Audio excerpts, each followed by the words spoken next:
The Mech Touch. Chapter 21, Cladding.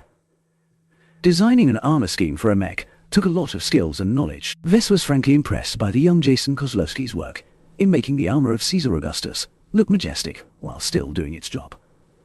Of course, he also enjoyed limitless resources and help. With an abundance of processing power, Jason could easily layer the armor plates in a way that minimized the gaps. Vess lacked a room full of processors ready to solve any problems by brute force, but the Mech Designer system came with its own perks. The designer offered a number of simulations that showed how certain sections responded to laser fire or other types of damage. It simulated a mech's maximum capacity for damage. It also had a tool that showed how to disable the mech with the least amount of effort. Using these aids saved Vess a lot of effort. Together with his newly gained medium-weight armor optimization, one subskill, he felt competent enough to start his job as an armorer.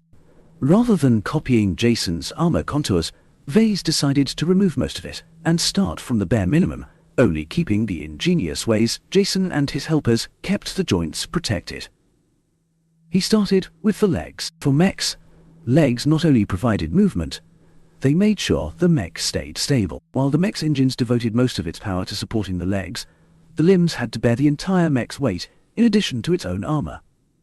The mech's legs were absolutely crucial to a mech's operation. Crippling even one of them might immobilize a mech, effectively achieving the same results as killing it.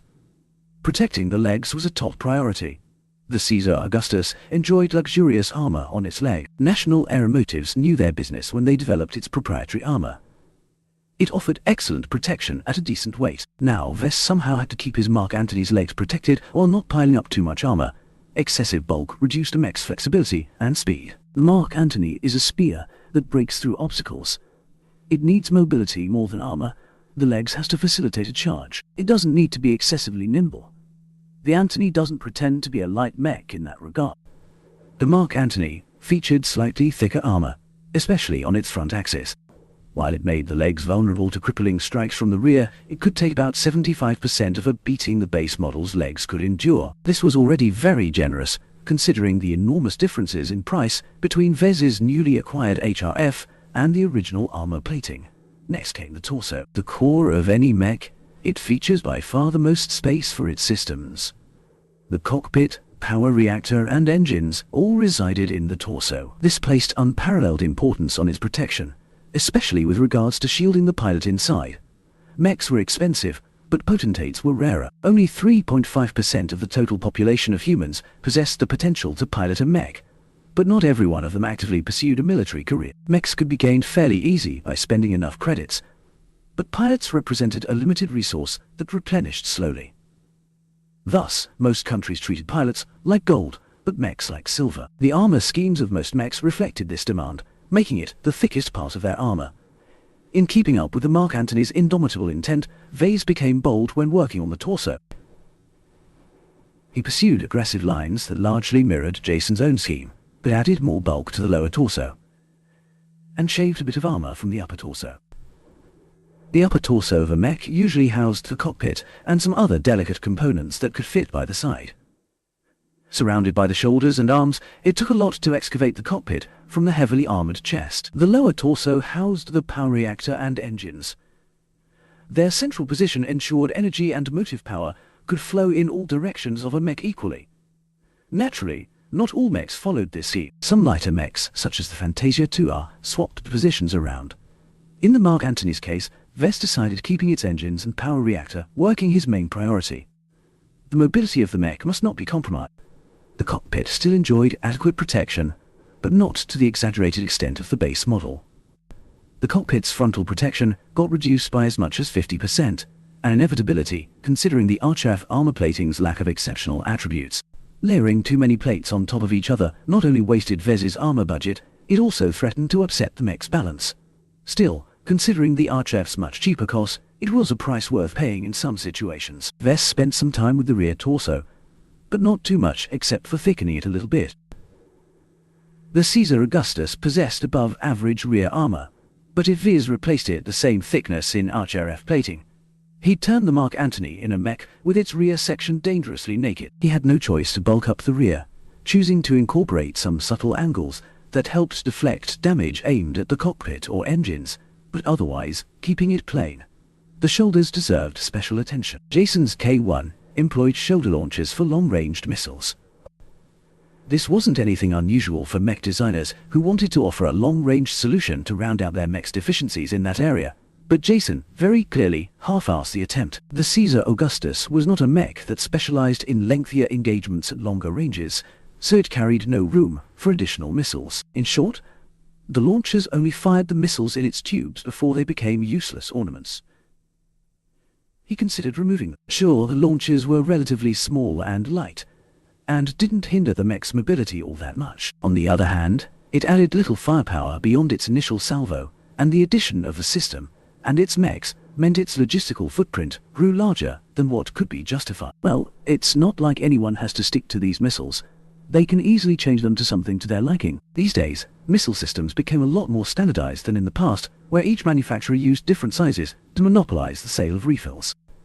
The missile launchers employed by Jason came from a reputable manufacturer, so plenty of missile types could fit in. Shorter-range missiles that lacked sophisticated guidance options packed a lot of punch, which might be crucial when employed with great timing.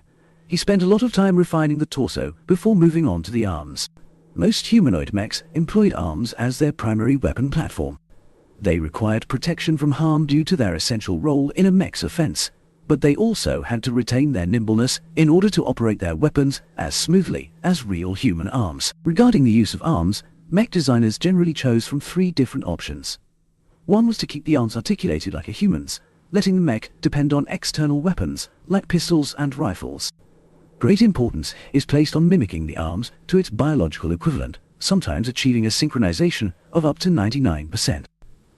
This allowed marksmen to fire their weapons as accurately as they could in real life without depending on aim assist and other guided aids, which provides a remarkable advantage in certain times. Another route was to embed weapons in the wrists. Usually smaller and less powerful than handheld weapons, it kept the arms free to wield weapons while simultaneously offered additional firepower without detrimentally affecting weight and carrying capacity all that much. However, such weapon systems needed to be fed energy or other resources from the torso. Accommodating these needs weakened the arms internally and created more weak points. The wrist-mounted weapons also unbalanced the arms and made hand-mounted weaponry less accurate. The third, most extreme way of employing arms was to replace the lower arm, or even the entire arm, for a dedicated weapon emplacement. This made mechs lose the ability to hold external equipment, but they gained a powerful weapon affixed to a stable platform. Mech designers generally regarded these designs as trying to marry a tank into a mech. Such a solution is generally employed on frontline mass production models.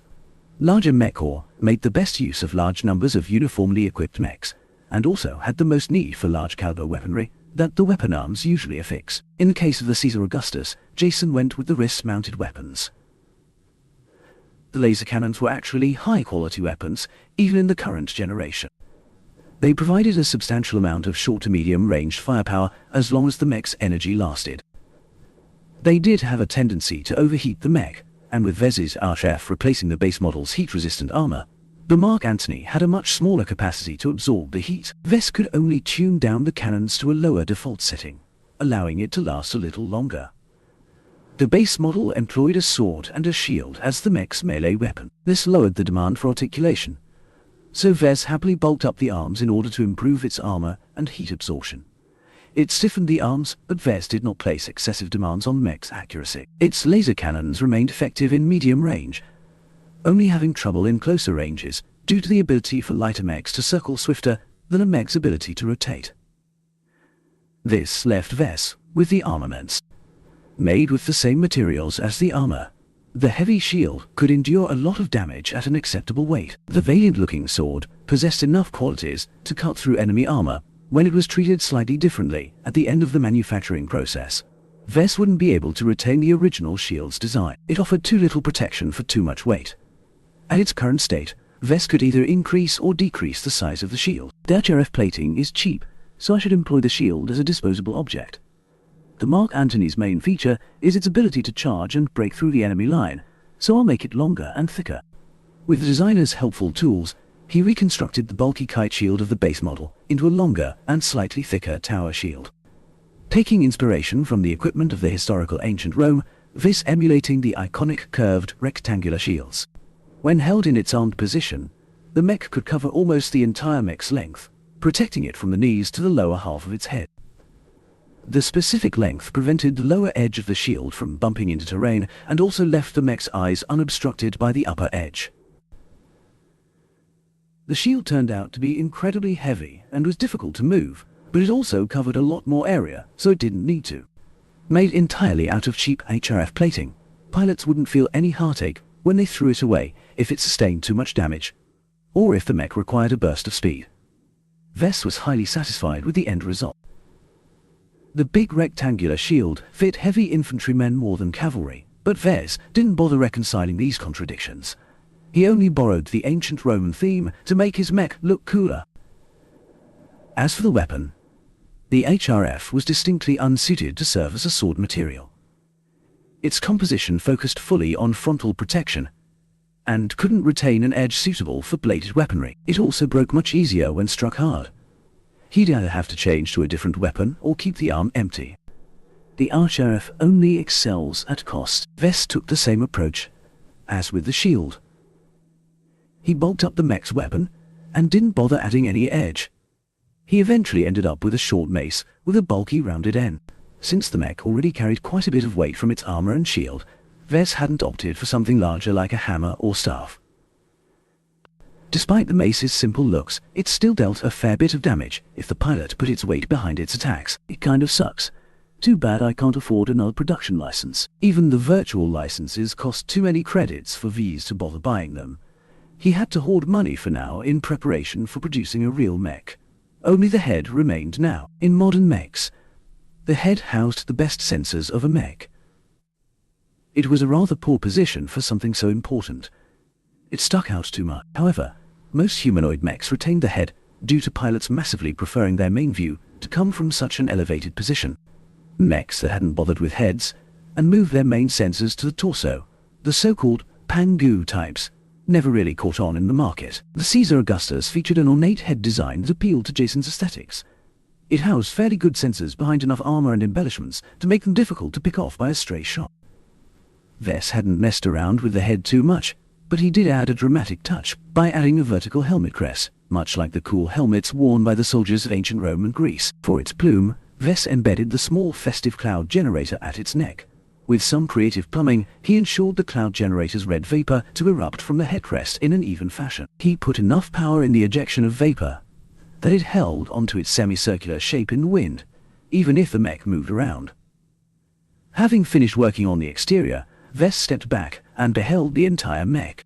It matched what Vess envisioned for the Mark Antony, a medium mech carrying a heavy shield to facilitate its tendency for head-on and charges and collisions. Discarding the shield allowed the mech to regain its mobility, enhancing its maneuverability in melee combat, and leaving a hand free for a spare pistol or knife. Despite the long hours of fiddling with armor plates and figuring out the best arrangements, Vess enjoyed the entire process with the enthusiasm of a kid trying a new toy. The designer's many tools allowed him to waste less time with boring calculations, leaving him more time to utilize his sharpened creativity to come up with aggressive designs. His work culminated in a mech that embodied Vess's intent of aggression, momentum, burst power, and a little bit of flamboyance. Whilst Vess expected the armoring process to be the most challenging job, his method of channeling his intent while he made his designs paid off. He was sure that others could have done a much better job, but he did a decent enough attempt that he could confidently say he hadn't wasted his time. Now, it's time to revisit the internals.